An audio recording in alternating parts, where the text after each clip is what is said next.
Hi guys, how are you my dear friends. मैं हूं सुधीर सचदेव और दोस्तों आज आपके सामने लेकर के आया हूं मल्टीपल चॉइस क्वेश्चंस हमारी इकोनॉमिक्स सब्जेक्ट के, और ये बहुत ही ज़्यादा इंपॉर्टेंट है दोस्तों। और हमने अब आज जो काम करना है दोस्तों वो है movement along the demand curve. So demand chapter हमारा स्टार्ट हो चुका है और उसके अंदर बहुत सारे एमसीक्यूज हैं और टॉपिक वाइज हम सभी को अलग अलग कर रहे हैं, राइट। तो टॉपिक वाइज ये जितने भी हमारे सारे के सारे क्वेश्चंस होंगे इन सब का डिस्कशन किया जाएगा आज के इस सेशन में। और अब आपको बता दूं कि हमारा जो ये अन अकेडमी में आइकॉनिक प्रोग्राम है माय डियर फ्रेंड्स, इसके एडमिशंस भी ओपन हैं। आप आइकॉनिक प्रोग्राम में जब आते हैं तो ऐसी स्थिति में हर एक सीए एस्पिरेंट जो भी इस सीए आइकॉनिक प्रोग्राम को लेता है उसको बहुत सारे बेनिफिट्स, एक पर्सनल कोच मिल जाता है जो आपकी स्ट्रैटेजी को बनाने में हेल्प करता है। आपको प्रिंटेड बुक्स मिल जाती हैं, टेस्ट सीरीज है, आपको पीयर ग्रुप मिल जाता है जिसके अंदर आप बातचीत कर सकते हैं, मिल करके डिस्कशन कर सकते हैं। उसके अलावा एक्सपर्ट सेशन आपको यहाँ पर मिलेगा जिसके अंदर आप 1-to-1 अपनी इस सीए जर्नी में एक्सपर्ट से जो है अपनी स्ट्रेटजी डिस्कस भी कर पाएंगे। वो आपको राय देंगे किस तरीके से आप काम करें, किस तरीके से आप तैयारी करें। और उसके अलावा जो सीए फाउंडेशन हमारे प्लस कोर्स में बेनिफिट्स दिए जाते हैं वो सारे के सारे बेनिफिट्स इसमें मिलेंगे ही मिलेंगे। हर एक क्लास आपकी लाइव होगी, लाइव इंटरैक्टिव क्लासेस है, वो रिकॉर्डेड सेशन भी मिल जाते हैं, टेस्ट एंड क्विजेस लगातार होंगे। आपको स्ट्रक्चर्ड तरीके से पूरा कोर्स मिलेगा, डेट वाइज पूरा का पूरा कोर्स आपका फिनिश हो जाएगा एग्जाम से पहले। बहुत तरह की आपको हेल्प मिलेगी, रिविजन के लिए हेल्प मिलेगी। My dear friends, best educators आपको पढ़ाएंगे। और आपको करना क्या है, आपको इस सब्सक्रिप्शन को लेने के लिए अन अकेडमी एप्लीकेशन को डाउनलोड करना है। आप जब इसे डाउनलोड कर लेंगे तो आपको सीए फाउंडेशन का गोल सिलेक्ट करना है और उसके बाद आपको ये बहुत सारे ऑप्शंस नजर आएंगे।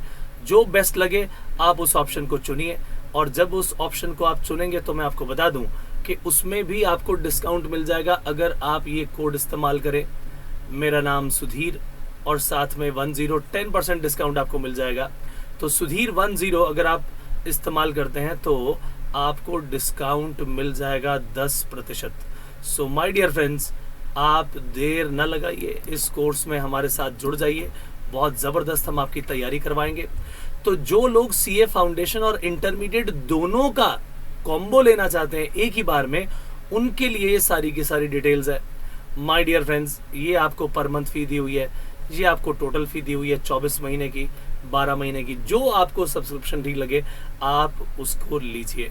और मेरे दोस्तों, आज का जो हमारा ये काम है अब movement along the demand curve, इसके एमसीक्यूज को चलिए अब हम स्टार्ट। चलिए दोस्तों, स्टार्ट करें अपना अगला काम। और अब हम बातचीत करेंगे अपने अगले टॉपिक की। यहां दोस्तों हम बात करेंगे कि मूवमेंट के समय किस तरह की सिचुएशन होती थी। पूरा का पूरा टॉपिक हम ऑलरेडी कर चुके हैं। और जरा याद दिला दूं आपको कि मूवमेंट क्या होती है। प्राइस के घटने से डिमांड बढ़ी तो ये एक्सपेंशन ऑफ डिमांड कहलाता है, और डाउनवर्ड मूवमेंट होती है। ये सबको याद है? क्या कहा मैंने भाई साहब? प्राइस के घटने से डिमांड बढ़ गई, यहां से यहां मूवमेंट जो हुई है डाउनवर्ड मूवमेंट है और कहलाती क्या है? Expansion of demand. याद है कि नहीं? लेकिन अगर प्राइसेस घट जाते हैं तभी तो ये एक्सपेंशन होता है। प्राइस बढ़ गए तो क्या होगा भाई? प्राइस बढ़ने से कॉन्ट्रैक्शन ऑफ डिमांड होता है। अच्छी तरह से आपको समझाया हुआ है ये, और उसमें अपवर्ड मूवमेंट आती है। अच्छी तरह से डिटेल्ड डिस्कशन इसका ऑलरेडी हो चुका है। अब इन्हीं चीजों को हम यहां डिस्कस करने वाले हैं। इन बातों को ध्यान रखते हुए आइए इसका सॉल्यूशन करें। Movement along the demand curve. सबसे पहले कॉन्ट्रैक्शन इन डिमांड। भैया contraction in demand leads to, contraction जैसे ही होगा अपवर्ड मूवमेंट आती है सेम डिमांड कर्व पे। तो क्या है ये आंसर लिखा हुआ है? यहां पर लिखा ही हुआ जी, अपवर्ड मूवमेंट आएगी अलोंग द डिमांड कर्व, और यही तो आंसर है। शिफ्ट तो भूल ही जाओ। शिफ्ट तो कहां होता है? वो तो अगला केस है, इंक्रीज और डिक्रीज इन डिमांड। तो सी और डी आंसर तो हो ही नहीं सकते, या तो ये अपवर्ड है या डाउनवर्ड है। और मैंने आपको बता दिया कॉन्ट्रैक्शन में कर्व में अपवर्ड मूवमेंट आती है, तो इसका आंसर तो हो गया ए। आगे चलते हैं। The change in demand of a commodity due to increase in its price भैया प्राइस के कारण जब भी होगा तो ये तो है या तो कॉन्ट्रैक्शन या एक्सपेंशन, लेकिन यहां पर प्राइस बढ़ा है या घटा है वो देखना पड़ेगा। क्या बताया मैंने, प्राइस के बढ़ने या घटने से जो भी होता है वो तो एक्सपेंशन या कॉन्ट्रैक्शन वाली कहानी आएगी, राइट। तो अगर यहां पर लिखा जी इंक्रीज इन प्राइस हुआ है तो जाहिर सी बात है कॉन्ट्रैक्शन होगा।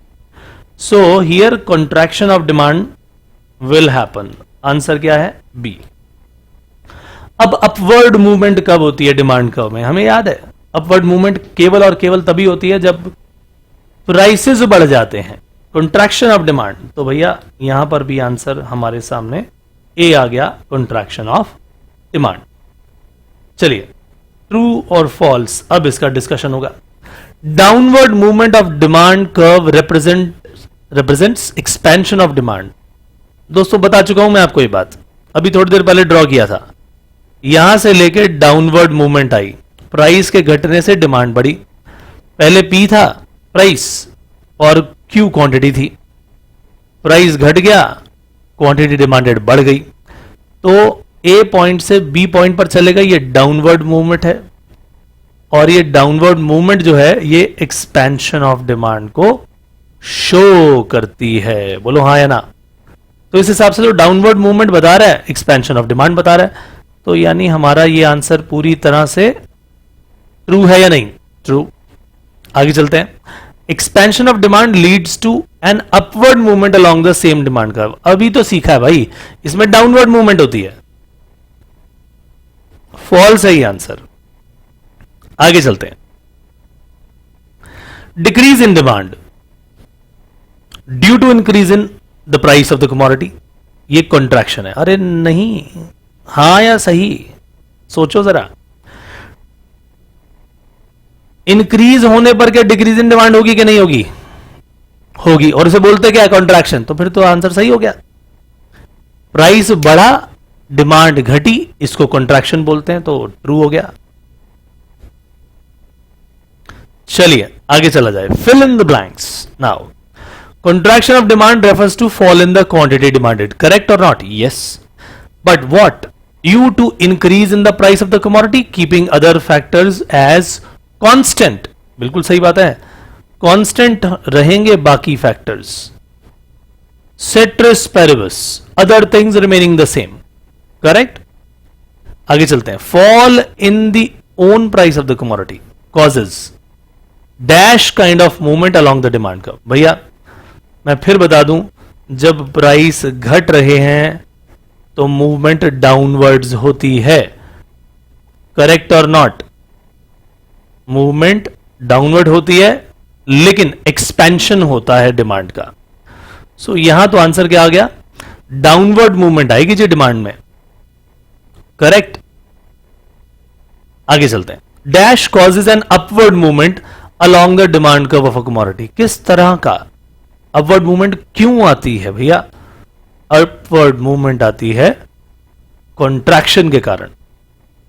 Contraction of demand causes the upward movement in demand curve. कितना आसान है। सो ये भी हमारा काम हुआ खत्म माय डियर फ्रेंड्स। अच्छी तरह से जो टॉपिक आपने पढ़े हैं उसकी टेस्टिंग हो जाती है यहां पर। This is very very important. So in sessions को आप मिस मत करिए, दोबारा से रिवाइज करिए, लिख कर जरूर देखिए। हम मिलेंगे अपने अगले सेशन में, तब तक के लिए बाय बाय।